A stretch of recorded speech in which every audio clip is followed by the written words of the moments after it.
The morning fog rolled thick across Oakdale Cemetery like a gray wool blanket. 78-year-old Frank Donovan stood in full dress uniform, his arthritic hands steady at his sides as the rifle volley cracked through the November air. 7 men, 3 shots each, 21 rounds for Colonel James Whitmore. Frank didn't flinch. He'd heard that sound 1,000 times before.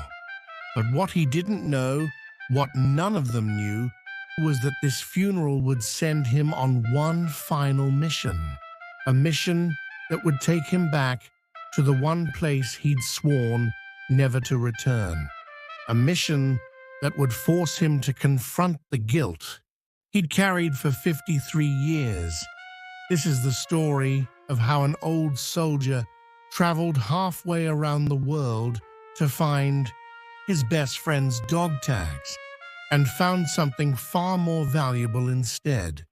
By the end of this story, you'll see how a chance encounter in a Vietnamese village would change everything. Frank thought he knew about war, enemies, and forgiveness. But first, we need to go back to understand what drove a 78-year-old man to do something this extraordinary. The letter. The honor guard folded the flag with practiced precision. Triangle, crease, triangle, crease. 13 folds, each one perfect. Frank watched as it was presented to Sarah Whitmore, the colonel's daughter, now gray-haired herself. Then came taps, that haunting melody that still put a lump in his throat after all these years. Frank was about to leave when Sarah approached, heels clicking softly on wet grass. "Sergeant Donovan." Her voice was gentle but purposeful. She held out a cream-colored envelope, slightly yellowed at the edges. Frank's name was written across it in the colonel's distinctive handwriting, all capital letters, precise as a marching order. "Dad asked me to give this to you. He wrote it 6 months ago when he knew he didn't have much time left." Frank took the envelope carefully, as if it might crumble in his hands. "Your father was a good man," he managed. "The best commander I ever served under." She smiled through tears. "He always said you were the finest soldier he ever knew." What was in that letter? What could be so important that a dying colonel would write it 6 months in advance? Hold on, because what Frank was about to read would change everything. Around him, mourners dispersed as light rain began to fall. But Frank stood frozen, staring at his name, written by a dead man's hand. Finally, he tucked the envelope into his coat and walked to his old Ford truck, a vehicle that had seen better days, just like him. The revelation. Frank's house told the story of a life lived in service. Black and white photographs in simple frames. His sergeant's stripes, mounted and preserved. A purple heart in a velvet box. His bronze star beside it. He hung his dress uniform carefully, made himself black coffee the same way. He'd drunk it for 60 years and sat down at his kitchen table. The envelope felt heavier now. He slipped his thumb under the seal and began to read. "Dear Frank, if you're reading this, then I've finally reported for my last duty." The colonel's words were measured, respectful. He hoped the service was dignified. He hoped they got his uniform right. But then the letter took a turn that made Frank's hands tremble. "I'm writing to you because of all the men who served under me. You're the one I trusted most. You never let me down. Not once. Not even that day in the A Shau Valley when everything went to hell. And we had to leave Ellis behind. Frank's breath caught. Tommy Ellis. God, he hadn't heard that name spoken aloud in years. I know you think about that. I know you've carried it with you all these years. I carried it too, Frank. We all did. But here's something you don't know. What the Colonel revealed next would seem impossible after all these years. Keep watching, because this is where an ordinary funeral becomes an extraordinary mission. The Colonel explained that 3 weeks before retiring in 1998, he'd received a letter from a Vietnamese official working on repatriating remains. They had information about an American soldier, possibly from their unit. The details matched Ellis. He'd tried to pursue it through official channels, but the trail had gone cold. Budget cuts, red tape, the usual bureaucratic maze. Frank, I'm asking you to do what I couldn't. Find out what happened to Corporal Thomas Ellis. Find his dog tags if they still exist. Bring him home, even if it's just a piece of metal. You were his best friend. You'll know what it means when you find them. The letter ended with contact information, a name in Hanoi, an email address, a phone number. Frank set the letter down, his vision blurring. Memories and ghosts. Frank stood and walked to his bookshelf, pulling down an old photo album with a cracked leather cover. He flipped through pages until he found it. 3 young men, barely 20 years old, grinning like idiots in front of a Huey helicopter. Frank on the left, lean and cocky. Tommy in the middle, his arm around Frank's shoulder. Sanchez on the right, already lighting a cigarette. March 1971. Tommy was dead by April. Tommy Ellis had been a farm boy from Ohio, who'd never seen the ocean until basic training. He had a girl back home named Mary. He carried her letters in his helmet until they were so worn you could barely read the words, and Frank had left him behind. Not by choice.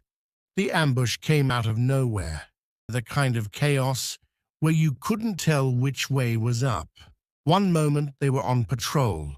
The next, the jungle was exploding around them. Tommy had taken fire covering their retreat. By the time Frank realized Tommy wasn't behind him, it was too late to go back. The nightmares had lasted years. The guilt had lasted longer. Could Frank really do this? Could a 78-year-old man with arthritis and a medicine cabinet full of pills travel to Vietnam and find answers about something that happened over 50 years ago? Frank looked at his watch. 7 p.m. meant it was morning in Hanoi. He hadn't left the country in 40 years. Hell, he barely left his own county anymore. His knees ached. His back hurt. But as he sat there in his quiet kitchen, surrounded by memories and medals and the weight of years, he felt something he hadn't felt in a long time. Purpose. He opened his laptop and began typing an email.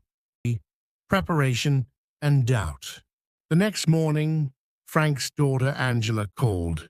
While he was packing an old canvas duffel bag that smelled of mothballs and memory.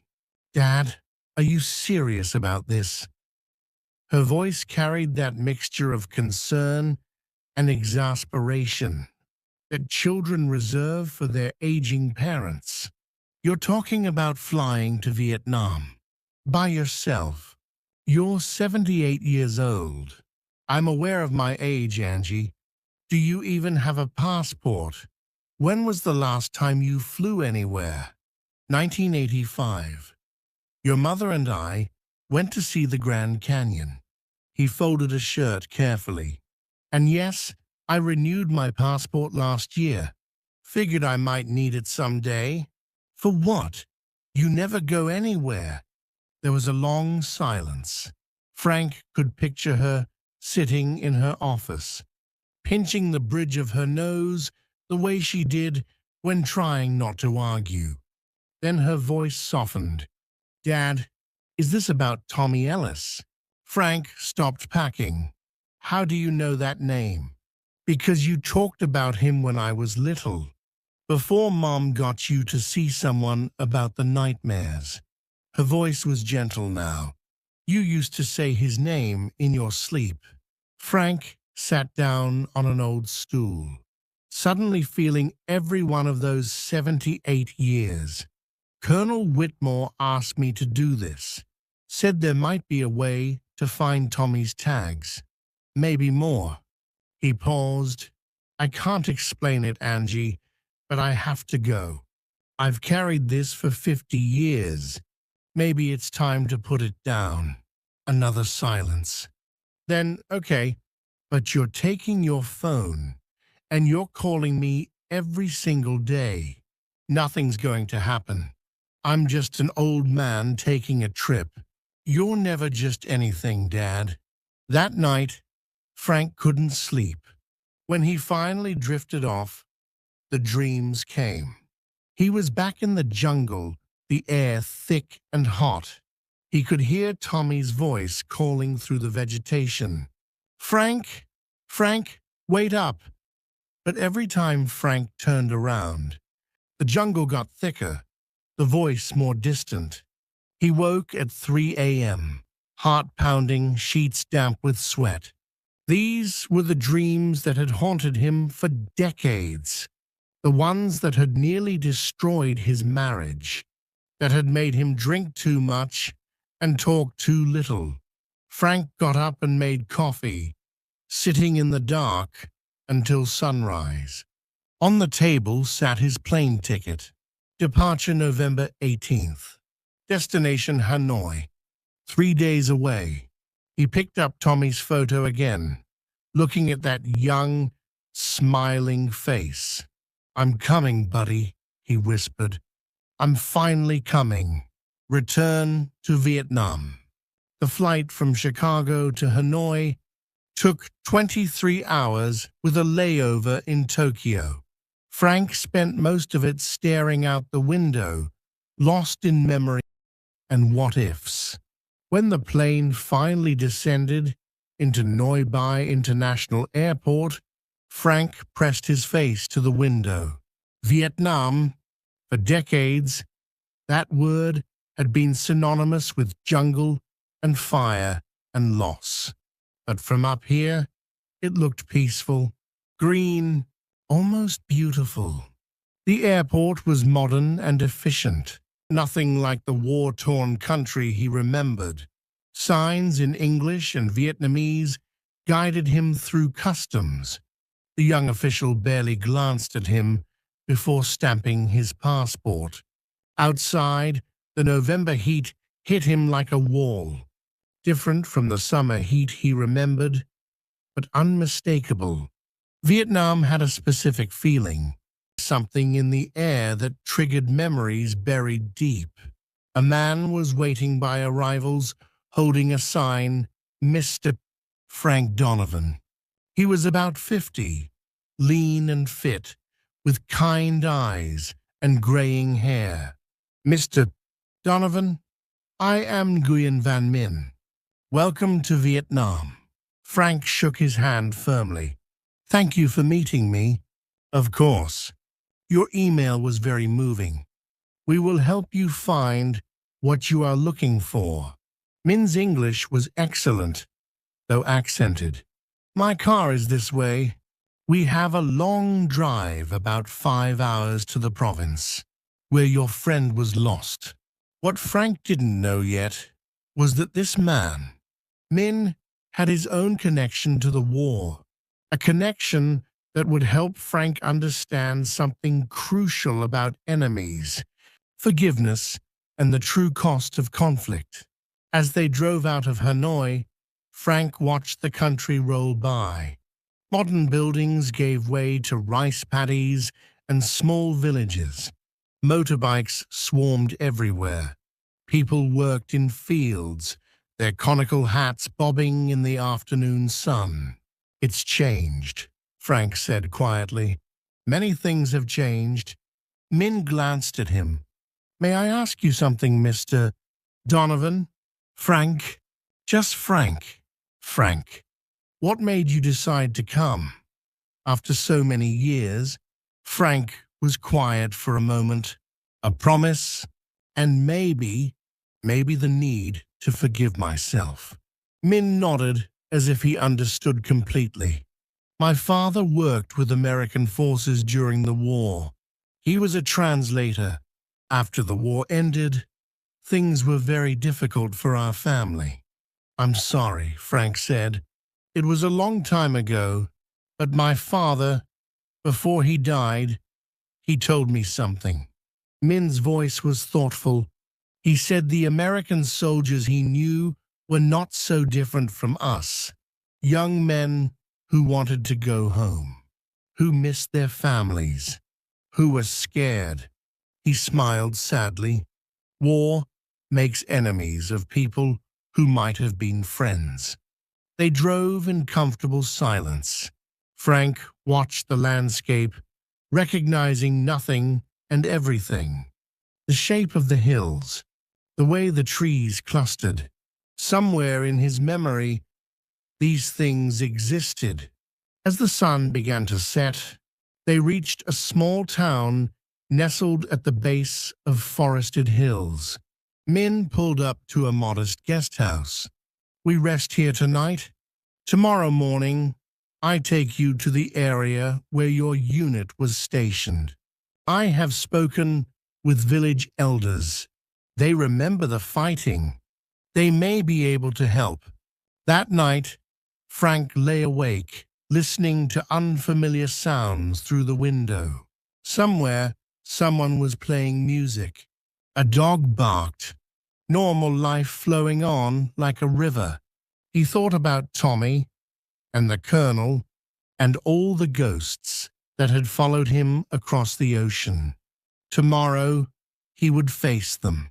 The search. They set out at dawn, driving along increasingly rough roads until the pavement gave out entirely. Min's four-wheel drive truck bounced over dirt tracks, leading deeper into the hills. "The A Shau Valley region is still remote," Min explained. "Not many people go there. The jungle has reclaimed much of what the war destroyed." Frank studied his military topographic map from 1971, creased and faded. He'd marked the spot where his platoon was ambushed. Coordinates he'd memorized half a century ago. Some things you never forget. They hiked the last mile on foot. Frank's knees protested, but he pushed through the pain. He'd come too far to stop now. The jungle was different than he remembered. Quieter. The undergrowth had filled in thick, and trees that had been saplings were now towering giants. But the bones of the land remained the same. That ridge, that creek bed, the way the valley opened up ahead. "This is it," Frank said, his voice barely a whisper. "This is where we were," Min called out, and two older men emerged from the tree-lined village elders he'd arranged to meet. They spoke in rapid Vietnamese, gesturing toward different areas. Min translated, "They remember April 1971. Heavy fighting here for 3 days. Many soldiers died, Vietnamese and American. After, they came to bury their own dead and found an American soldier as well." Frank's heart hammered in his chest. "Where?" More discussion. Then one of the elders motioned for them to follow. They walked another 50 yards to where the forest floor dipped into a small hollow, protected by the roots of an enormous banyan tree. The elder spoke, and Min translated carefully. He says his father helped bury the American soldier here. It was wrong, he knew, that the soldier should be with his own people. But they were afraid. And later, when things calmed, they did not know how to report it. The elder continued, so they tended the grave, made sure it was not disturbed. Frank knelt slowly, his hand touching the earth. 50 years. Tommy had been here for 50 years, and someone had cared, someone had remembered. But what happened next would completely rewrite everything. Frank thought he knew about that terrible day in April 1971. There's something else, Min said softly. They did not bury him with all his things. Some items they kept safe, as a kind of memorial. Wait here. One of the elders disappeared back toward the village. Frank stayed kneeling by that spot, his mind reeling. All these years, he'd imagined Tommy lost to the jungle, unmourned and forgotten. But these people, these so-called enemies, had given him a grave, had honored him. 20 minutes felt like 20 hours.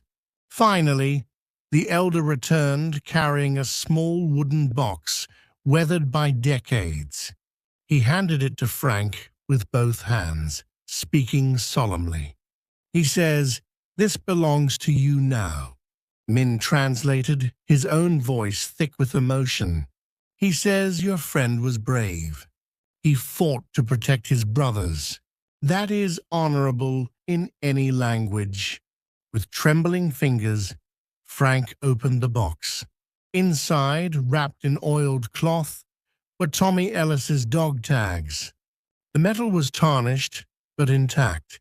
Frank lifted them carefully, reading the embossed letters he knew by heart. Ellis, Thomas J. O positive Catholic. The serial number. Frank pressed the tags to his forehead and wept. Deep, racking sobs that came from 53 years of guilt, grief, and now impossibly gratitude, understanding.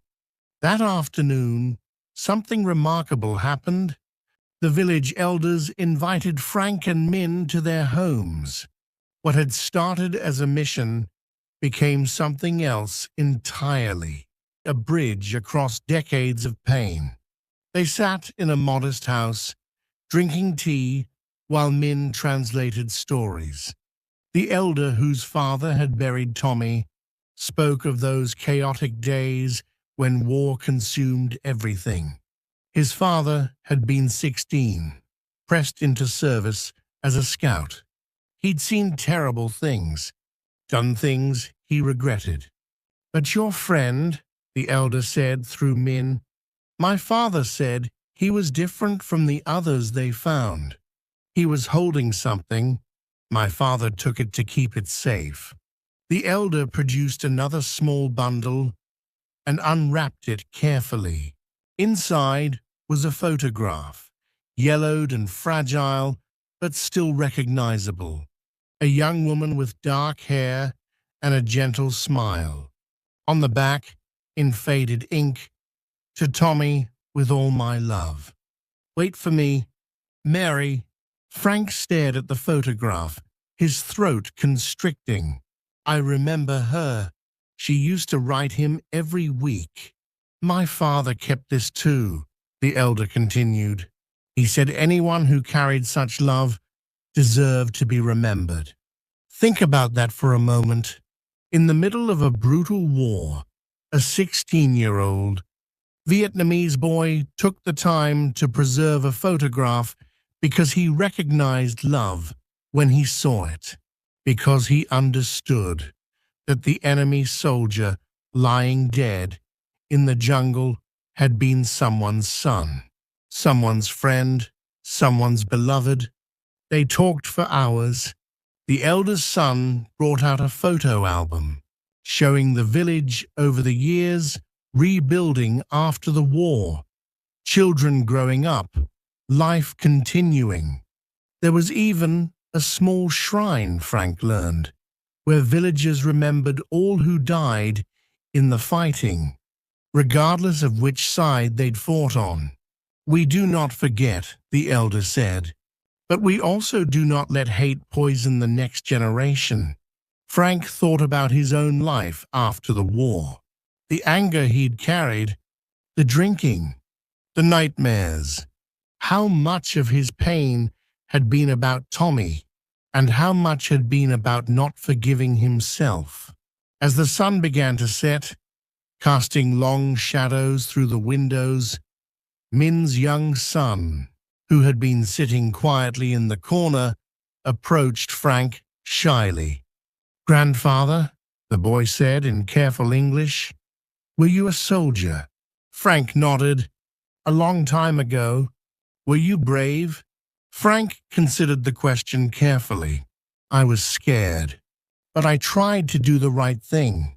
The boy thought about this seriously. "My teacher says that being brave is doing right things even when scared." Out of the mouths of babes, Frank thought. He smiled at the boy. "Your teacher is very wise." That night, back at the guest house, Frank couldn't sleep. But this time it wasn't nightmares keeping him awake. It was something else. A feeling he hadn't experienced in so long he barely recognized it. Peace. Not complete, not yet, but the first glimpses of it, like dawn breaking after a long night. He took out Tommy's dog tags and held them gently. Tomorrow he would go back to that place in the forest. Tomorrow he would say goodbye properly. Tomorrow he would let Tommy rest. The final salute. They returned to the grove at sunrise. Frank had asked to go alone, but Min and the village elders insisted on accompanying him. "You honor our land," the elders said through Min. "We should honor your friend together." Frank had prepared carefully. He'd ironed his dress uniform, polishing each metal until it gleamed. He wore his sergeant's stripes on a clean shirt. It felt right. He carried a small bundle, an American flag, carefully folded, a letter he'd written the night before, and Tommy's dog tags, cleaned and shined. The morning mist still clung to the ground. As they reached the hollow beneath the banyan tree, birds called from the canopy above. The jungle was waking up, indifferent to human grief and remembrance. Frank stood before the unmarked spot, and for a long moment he simply breathed. 53 years. That's how long he'd carried this weight. He knelt carefully, his protesting knees finally cooperating, and placed the folded flag on the ground. Then he unwrapped the letter and began to read aloud, his voice steady, despite the tears on his cheeks. "Dear Tommy, I'm sorry it took me so long to come. I'm sorry I left you. I'm sorry I wasn't fast enough, strong enough, brave enough to bring you home. For 50 years, I've played that day over in my mind 1,000 different ways. In some versions, I'm faster. In some, I'm smarter. In some, it's me who stays behind instead of you. But that's not what happened, and I can't change it. What I can do is tell you this. You didn't die alone. These people, these villagers, they honored you. They remembered you. They kept you safe when your own country couldn't. And your Mary, I hope you found her again, wherever soldiers go. When they're done fighting, you were my best friend, Tommy. You were the best of us. Rest easy, brother. Your war is over." Frank placed the letter beside the flag, weighting it down with a smooth stone. Then he lifted Tommy's dog tags letting them catch the morning light. With deliberate care, he draped them over a low-hanging branch of the banyan tree, where they clinked softly against each other in the breeze. Frank stood, took 3 steps back, and came to attention. His salute was sharp and crisp, the same salute he'd given as a 20-year-old private, as a sergeant, leading men, as a veteran saying goodbye to his commander just days ago. His hand remained at his temple, steady and unwavering, as the seconds stretched into a full minute. Behind him, he heard movement. He didn't turn, but he knew Min's young son had stepped forward and raised his small hand in an echo of Frank's salute. The boy had never been a soldier, had never known war, but he understood respect. The old elder began speaking in Vietnamese, a prayer or blessing. Frank didn't understand the words, but he understood the meaning. In any language, a soldier's send-off sounds the same. Finally, Frank lowered his hand. He stood there a moment longer, then spoke quietly. "Mission complete, Tommy. You can stand down now." A breeze moved through the trees, rustling leaves and stirring the dog tags into a gentle song. Frank turned and walked away, each step feeling lighter than the last. Coming home, 2 weeks later, Frank stood once again in Oakdale Cemetery. The November cold had deepened into early December. Frost, and his breath misted in the morning air. He walked slowly between headstones until he reached Colonel Whitmore's grave. The flowers from the funeral had wilted and been cleared away, leaving just the marble headstone with its simple inscription. Frank reached into his coat and pulled out a photograph, the one of Tommy from the village. He'd had it cleaned and restored by a shop in Hanoi before leaving. Tommy's young face smiled up at him, forever 20 years old. He placed it carefully at the base of the headstone, securing it with a small stone. "Mission accomplished, sir," Frank said softly. "Found him. He's at peace." He paused, searching for words. "And I think I might be too." Finally, he stood there for a while, listening to the wind move through bare trees. A group of crows called to each other from the old oak. Life going on, as it always did. When he turned to leave, he wasn't surprised to see Min standing near the gate. Frank had paid for his new friend's flight to America, insisted he come see where Frank lived.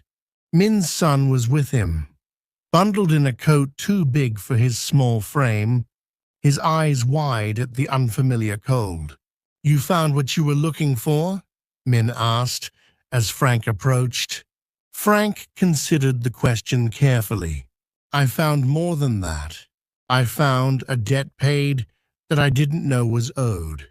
Your people gave Tommy dignity when they didn't have to. They gave me peace when I'd stopped looking for it. Perhaps we all need peace," Min said thoughtfully. "My father used to say the war would only be over when the last soldier on both sides stopped fighting it in his heart. Wise man, your father, he would have liked you." They walked together toward the cemetery entrance. Min's son ran ahead, fascinated by the rows of white stones and the American flags marking veterans' graves. "What will you do now?" Min asked. Frank thought about it. "Live, I suppose. Really live, not just exist. Angela, my daughter, has been asking me to spend more time with my grandkids. Maybe I will. Maybe I'll stop being afraid to make new memories." "That is good." At the gate, Frank paused, and looked back at the cemetery one last time. All those stones, all those stories, all those lives that had mattered to someone. "Thank you," he said to Min, "for everything you and your village did. For Tommy, for me." Min smiled warmly. "We will tell his story in our village. He will be remembered there too, on both sides of the world." As they walked to the parking lot, Min's son ran back and grabbed Frank's hand. The boy had been practicing his English. "Mr. Frank," he said carefully, "will you teach me the salute the proper way?" Frank looked down at this child who had never known war, whose grandfather had been on the opposite side of a conflict that seemed like ancient history now.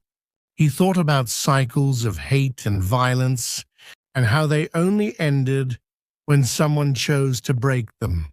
He knelt down, his knees complaining, but cooperating, and showed the boy how to hold his hand just so, how to keep his back straight, how to make it mean something.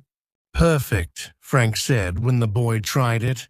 "Now you know how to show respect. I will remember," the boy promised solemnly. Frank ruffled his hair gently. "I know you will." The years after, as they drove away, Frank didn't look back. He didn't need to. The dead were finally at rest, and he had carried them far enough. That night, for the first time in 53 years, Frank Donovan slept without dreaming of the jungle. Instead, he dreamed of his grandson's upcoming birthday party, of Christmas lights he needed to hang, of all the ordinary, beautiful moments that made up a life lived forward instead of backward. The following months brought changes Frank hadn't expected. He started volunteering at the VA hospital, talking with younger veterans returning from Iraq and Afghanistan. He understood their nightmares, their guilt, their struggle to readjust, and he could tell them something they desperately needed to hear. Healing takes time, but it's possible. Angela noticed the difference immediately. Her father smiled more, laughed easier. The tight set of his shoulders that had been there for as long as she could remember gradually relaxed. "You seem lighter, Dad," she told him one Sunday at dinner. "I am," he said simply. "I put something down that I'd been carrying too long." Min stayed in touch through emails and video calls. Their friendship, forged in the aftermath of war, became a bridge between two families, two countries, two former enemies. Frank sent gifts for Min's son's birthday. Min sent photos of the village, of the banyan tree, where Tommy's dog tag still hung, becoming part of local legend. The American soldier's friend who came back, they called Frank. The one who taught us that peace is stronger than war. Frank even started writing something he'd never done before. He wrote about Tommy, about the war, about forgiveness. Not for publication, but for his grandchildren. So they would know, so they would understand that war wasn't glory and medals, but loss and pain, and the long road back to being whole. One day, his grandson asked him, "Grandpa, why did you go all the way to Vietnam? Couldn't you just remember your friend here?" Frank thought about how to answer. "Sometimes, kiddo, we have to face the places that scare us most. Sometimes we have to go back to move forward." Did it work? Frank smiled. Yeah, it did. The circle completes. 7 years after his trip to Vietnam, Frank Donovan passed away peacefully in his sleep. He was 85 years old. The funeral was held on a clear spring morning at Oakdale Cemetery. The turnout surprised even Angela. Veterans from 3 different wars came to pay respects. Fellow soldiers from Frank's unit, those who remained, young veterans he'd mentored at the VA hospital, and standing at the back, dressed respectfully in dark suits, were Nguyen Van Minh and his son, now a young man of 20. They had flown from Vietnam specifically for this, because Frank had become family. The service followed military tradition. The honor guard, the folded flag, the 3 volleys of rifle fire. But there was something different, something that had never happened at a military funeral in Oakdale Cemetery before. As the final note of taps faded into the spring air, Min and his son stepped forward. They stood at attention, and together they rendered a perfect salute, just as Frank had taught them 7 years earlier in this very cemetery. The gesture didn't go unnoticed. Heads turned. A few veterans nodded with understanding. This was something special, something rare. After the service, Min approached Angela. "Your father changed many lives," he said. "Not just mine, but my entire village. We have a memorial there now, honoring all soldiers, Vietnamese and American, who died in that place. Your father's visit inspired it." Angela wiped tears from her eyes. "He would have liked that." "There is something else." Min pulled out a photograph. It showed the banyan tree in Vietnam with Tommy's dog tags still hanging from the branch. But around the base of the tree was now a stone marker with an inscription in Vietnamese and English. "Here rests the spirit of Thomas Ellis, American soldier, honored by those who were once enemies but became keepers of his memory. May all who visit remember, peace is always possible." "We wanted you to know," Min said, "that your father's mission continues. Children in our village learn the story. They learn that enemies can become friends, that forgiveness is stronger than hate." Angela took the photograph, holding it carefully. "Thank you for coming so far." "It is not far," Min said simply, "when you travel for friendship. 5330, 5800, the legacy." At Frank's funeral, among the flowers and flags, sat a simple wooden box. Inside were Tommy Ellis's dog tags, finally home, brought back from Vietnam by Min as a gift to Frank's family. But that wasn't the end of the story. Not really. Angela donated the dog tags to the local Veterans Museum, where they were displayed alongside Frank's story. The exhibit was titled "The Last Mission: How One Soldier Found Peace 50 Years Later." Thousands of people visited. Veterans brought their families. School groups came on field trips.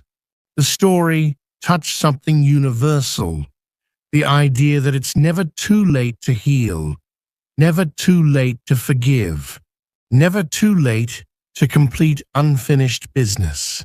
The museum included Min's account of the story from the Vietnamese perspective.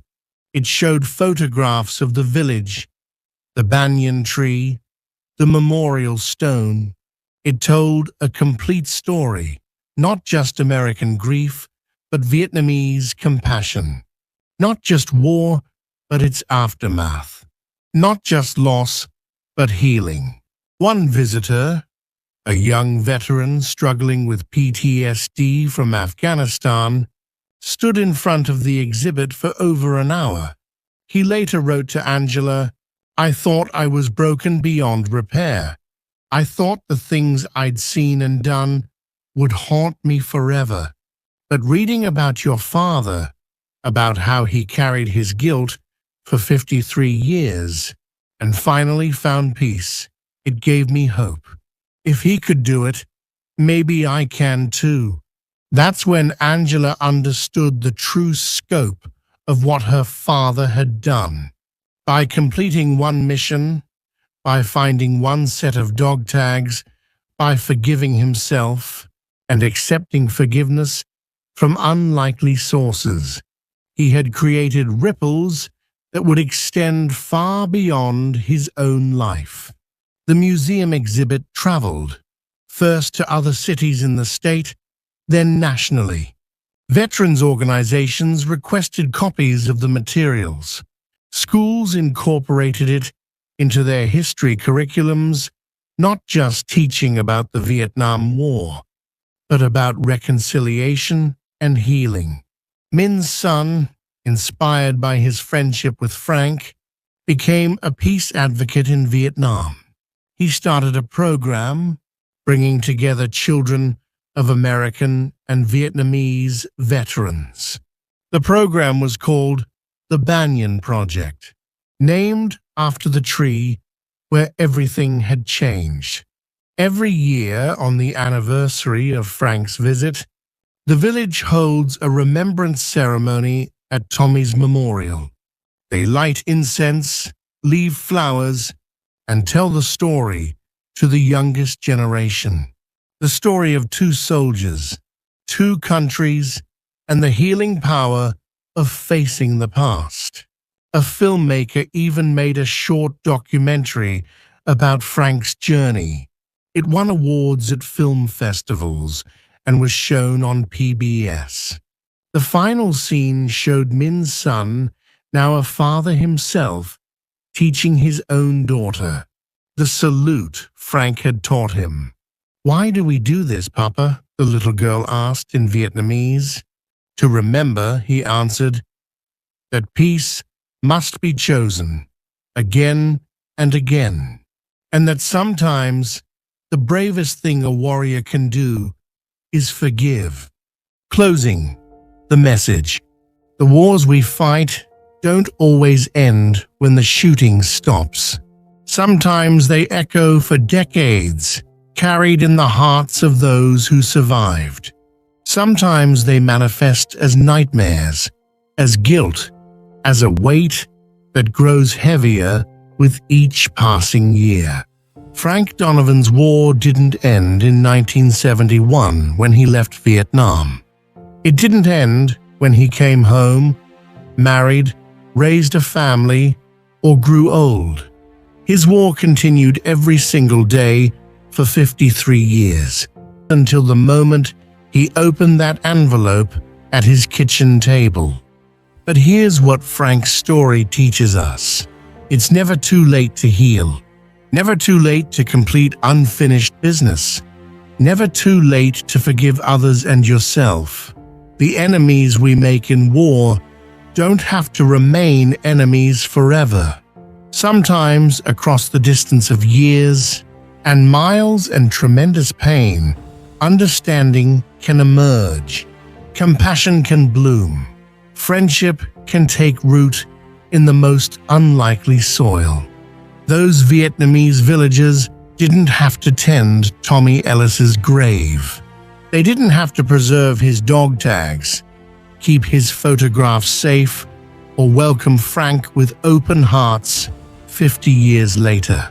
They could have held on to their own pain, their own losses, their own justified anger, but they chose differently.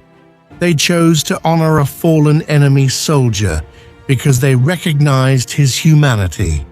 They chose to help an old American veteran find peace because they understood that everyone who survives a war carries wounds.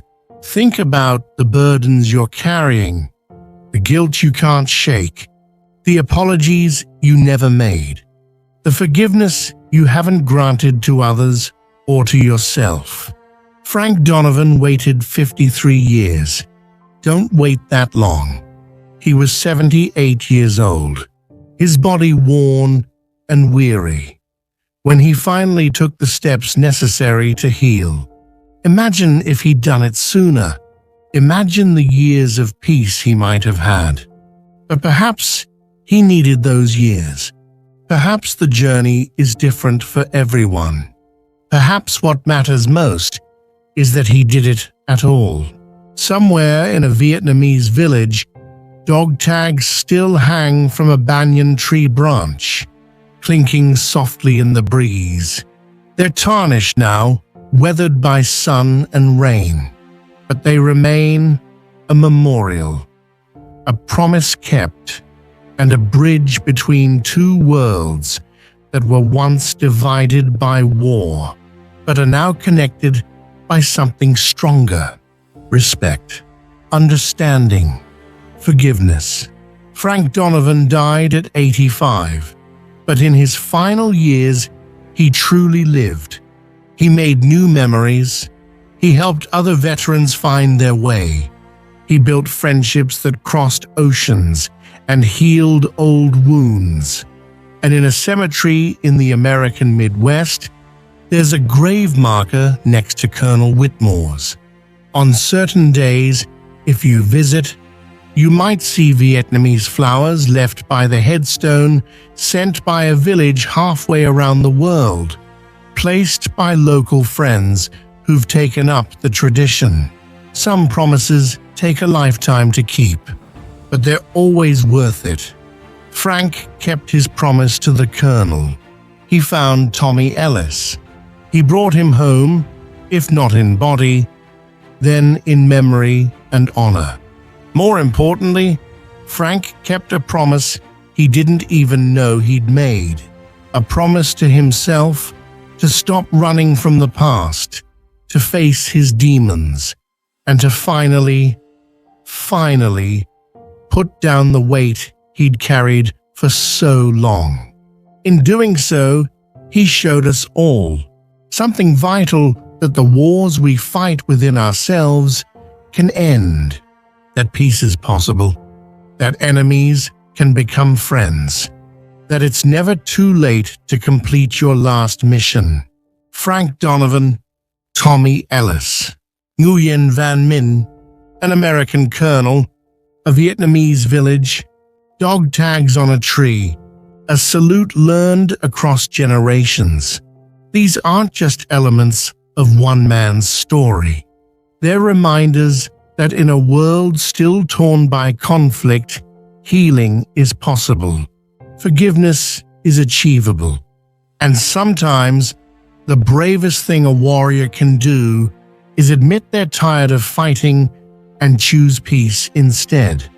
The last salute is a work of fiction, inspired by the real experiences of veterans seeking peace and reconciliation. If you or someone you know is struggling with PTSD or war-related trauma, resources are available through the VA and organizations dedicated to veteran mental health. To all who served, on all sides of all conflicts, may you find your peace. And to those who tend the graves of their former enemies, your compassion changes the world.